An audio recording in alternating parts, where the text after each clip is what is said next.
Namaste. A warm welcome to all of you.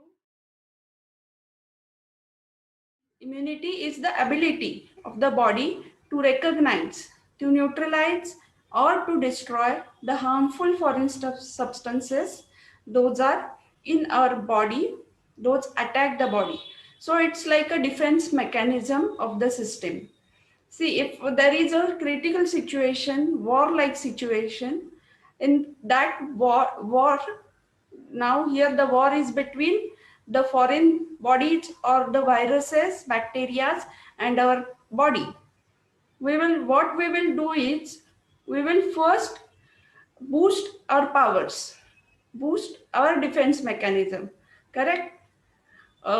Many times due to wrong information, we divert our attention to outside sources.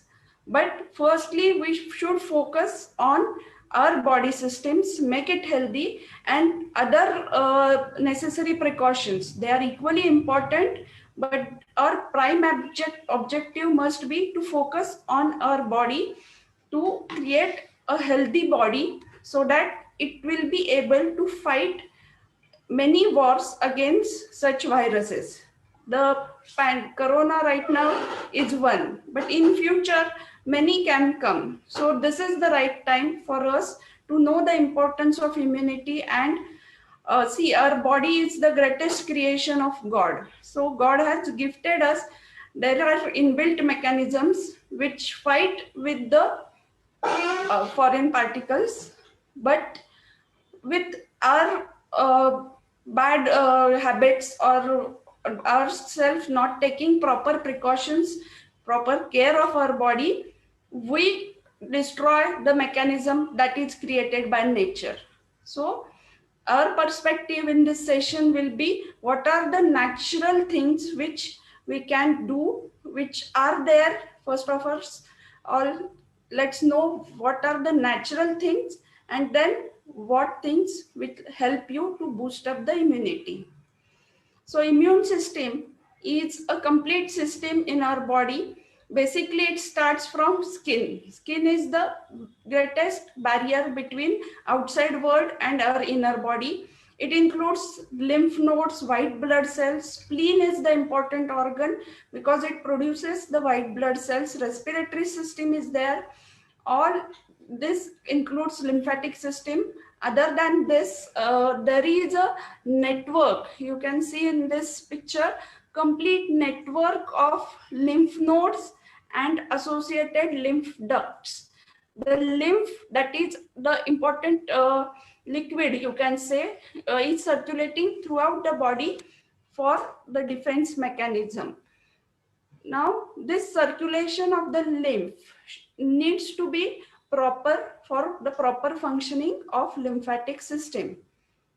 Correct? This is the basic anatomy. Lot more is there. Now, immunity is of basically two types. Innate immunity is the one which is inborn, which we get by our genetic factors from our mother and father, or from ancestors also. And acquired immunity is the one which we acquire after birth. Now, acquired immunity is again of two types. Active immunity, that is the antibodies are created by our own body. And passive immunity is the one where we get ready-made antibodies. We don't need to create antibodies. Antibodies are the substances which are produced by our immune system. Those are our fighter soldiers. Those are produced by our immune system to fight back the organisms. They actually engulf the foreign organisms and destroy them. So active immunity is again of two types. Natural is exposure to infections, where we are exposed to low grade of infection, and then our body produces antibodies. And artificial immunity is which we get by immunization.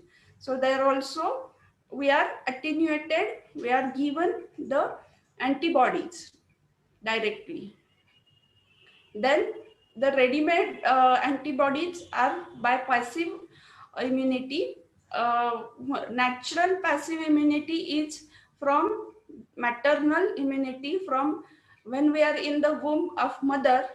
Directly we get some antibodies, that is natural. And again, in artificial, there are we get it by immunization, vaccination. Now we will come to the Ayurvedic perspective. Basically, Ayurveda is the ancient science, which most important thing of Ayurveda is it focuses on preventive aspect of any disease. So now again in this pandemic, we know the importance of prevention. Up till now, we were focusing, or traditionally we were compelled to focus on the curative aspect. If I get a disease, I will get the treatment. But now we know that I should be able to remain fit, so that I should not fall ill, because every disease doesn't have medicine. That is the fact which we have learned from Corona. So Ayurveda uh, it has two important purposes. First one is Swasthyashree. That is to maintain a healthy state of body and mind for prolonged life, for the perfect health. And then if diseases come, if diseases arise in our body, then Ayurveda also treats them. So aturasya vikara prashamanam. It's not that if we take proper precaution, no chances are there that we will have diseases. It's not like that. We can have some diseases. There are various reasons, but if at all we are in that phase, then also Ayurveda gives us the cure for the diseases. Then according to Ayurveda, the perfect state of health is the balanced person who is having balance between Vata, Pitta, Kapha, that is the three dosha, whose digestive fire is very good, it is very balanced, it can digest the food very well, and it is also all the bodily activities like excretion, all movements, everything is in normal. And also it includes the state of mental health. Mental health is also very important. So Ayurveda has inculcated it in its definition that prasanna, atma, indriya and mana. If that is there, then only you are called physically fit, that is swastha. So Ayurveda focuses on this swasthya.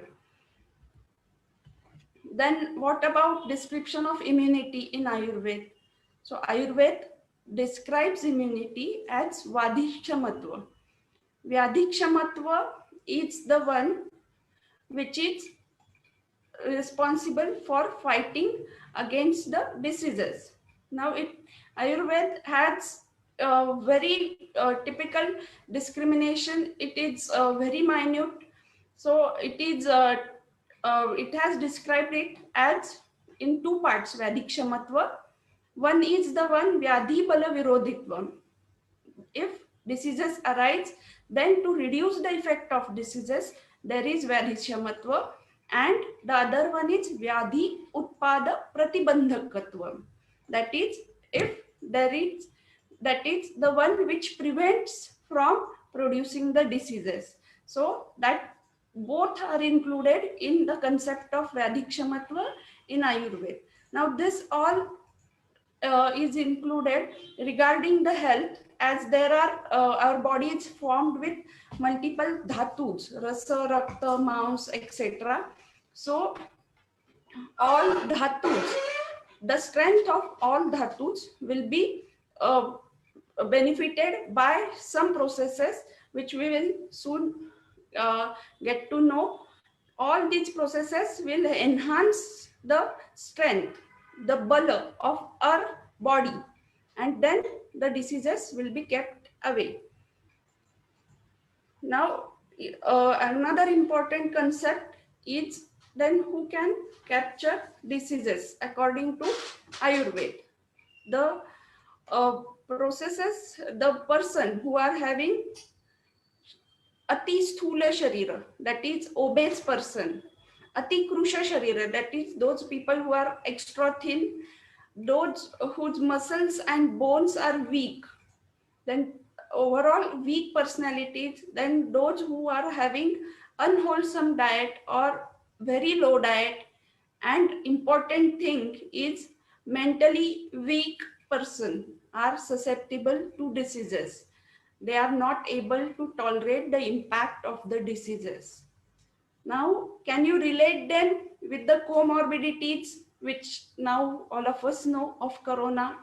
Yes, corona had shown us that obesity or weak immunity or unhealthy diet or even negative attitude towards the disease can lead to complications. Whereas if you are having a healthy body and healthy mind, you can successfully overcome the diseases. So this principle again is depicted in our ancient texts. So now this is the factor where yoga works. Yoga helps us to gain all overcome all these obstacles. It helps to reduce obesity, it helps to increase muscle strength, it increases our digestive fire so that the diet will be proper, it increases our mental strength also. So this is the point where yoga works. So Ayurveda and yoga both work in coordination for a complete state of health.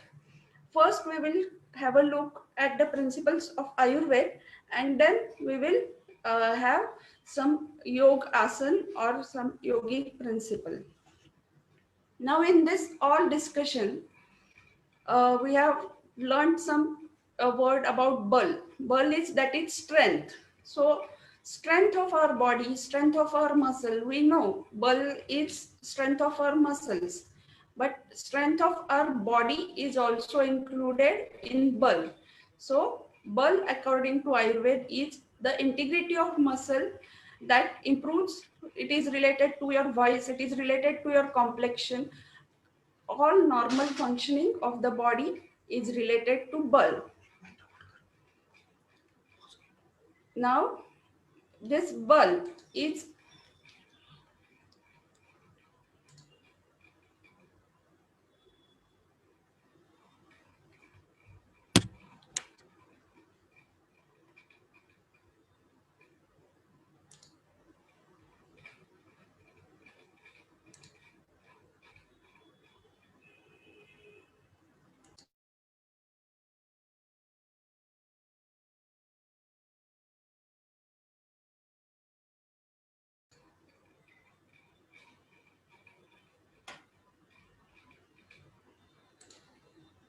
now this bulk is of three types.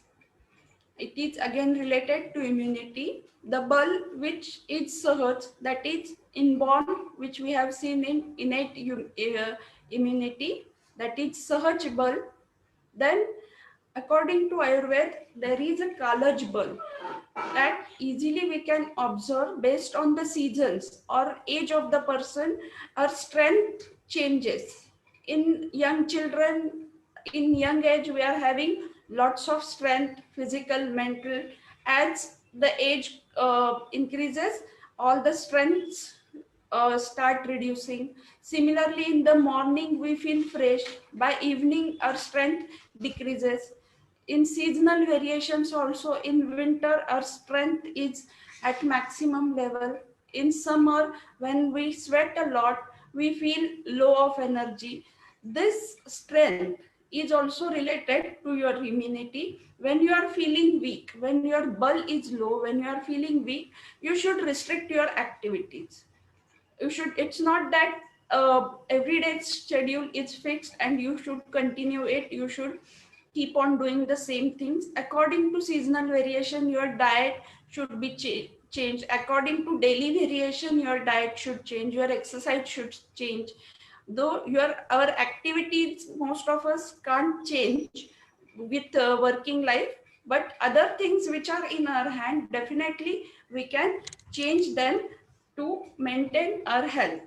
Then the last one, important one, is yukti kruta bala, the acquired strength which is achieved by combination of diet and exercise. Here diet and exercise, yoga, various asana, and any form of exercise, in fact, is very helpful for maintaining the or gaining the yukti kruta bala.